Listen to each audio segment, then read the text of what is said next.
미끼를 달아갖고 던지다가 옆에 있던 사람 눈에 걸려버린 거예요. 눈꺼풀을 뚫고 들어가서 안구 안쪽으로 이렇게 박혀버렸는데 그걸 빼려고 잡아당겼으니까 안에 있는 구조물 다 뜯어졌고 그 상태에서 줄만 잘라갖고 바늘을 달고 이제 응급실에 온 그런 환자가 있었는데 안타깝지만 응급이 아니에요. 네, 왜냐면 그거는 자, 여러분 안녕하십니까? 안과의사 김모현입니다. 눈에 어떤 증세가 생기면은 되게 겁이 날 때가 있어요. 근데 그게 환자가 생각할 때 무서운 증상과 의사가 생각할 때 무서운 증상이 좀 달라요. 그래서 환자한테는 이게 응급인데 의사가 봤을 때는 이런 걸로 왜 왔어요가 되는 그런 경우들이 있거든요. 그러면 이제 서운하고 속상한 게 생기죠. 그러니까 응급실을 가야 될 정도의 눈의 중한 증상, 이머전시가 뭐냐? 1번 블랙아웃이 되는 거예요. 정말 한쪽이든 양쪽이든 갑자기 빛이 안 보이는 거예요. 깜깜해지는 거예요.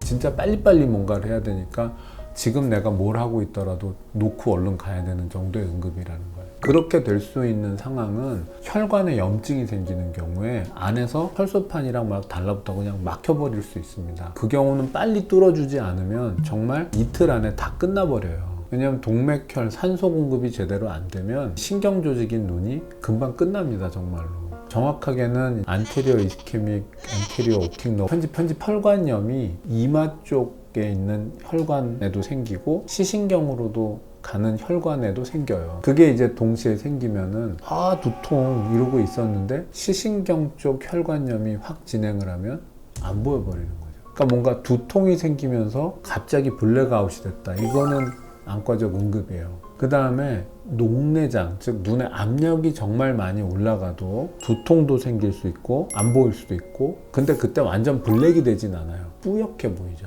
그리고 대개 그런 경우는 염증과 관련되어 있을 경우가 많아요. 그래서 뿌옇고 흰자가 충혈되고 눈보다는 이마가 더 아프면서 토하기도 하고 이런 경우에도 안과적 응급이에요. 그 다음에 시야가 결손, 가려지는 거. 보이긴 보이는데 이만큼 안 보여. 여기까지는 커튼 친 것처럼 새까매. 여기서부터 보여요. 자, 이거는 눈 뒤쪽 망막, 필름처럼 빛이 맺히는 자리 어딘가가 찢어져서 뜨거나 이런 경우예요.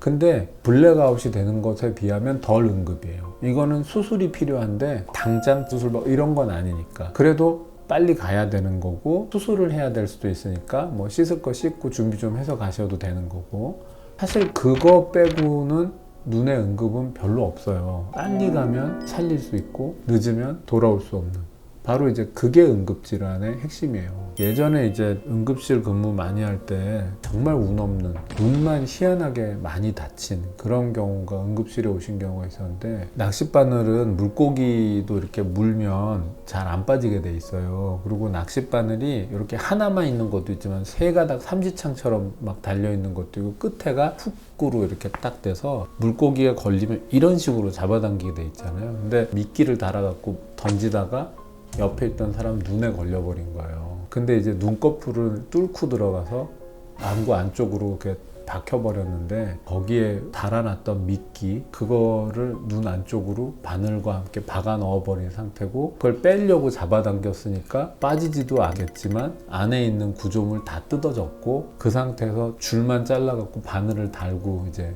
응급실에 온 그런 환자가 있었는데 안타깝지만 응급이 아니에요. 네. 왜냐면 그거는 지금 빨리 뭘 개입해도 못 살려요. 이미 다 망가질 대로 망가진 거고, 안구 제거 수술, 적출 수술을 해야 되는. 그러니까 응급이라고 보기엔 너무 많이 다쳐서 희망이 없는. 근데 이게 살고 죽는 거랑은 또 다른 문제. 그러면 사실은 뒤로 밀리는 거죠. 그런 일도 있습니다.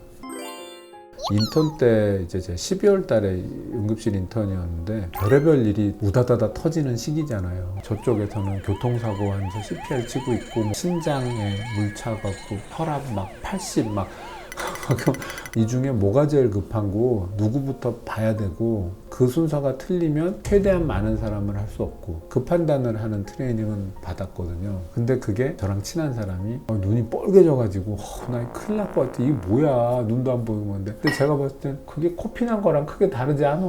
괜찮은데 왜 피곤해서 그래. 이거는 내일 저 양반 너무 무책임하게 말하네 라고 서운해한다. 그러니까 내가 얼마나 불편하냐의 정도로 응급질환인지를 판단하면 안 되고 의료적인 처치가 들어가서 얼마나 호전을 시킬 수 있고 그게 얼마나 급하냐의 판단을 해야 되는 거다. 그러니까 서운하시더라도 응급실 이용에 있어서 그런 원칙은 좀 필요하다는 거예요. 진짜 중요한 거가 아니면 가급적 응급실 사용은 자제해 주시고 그런 얘기를 꼭 말씀드리고 싶었습니다.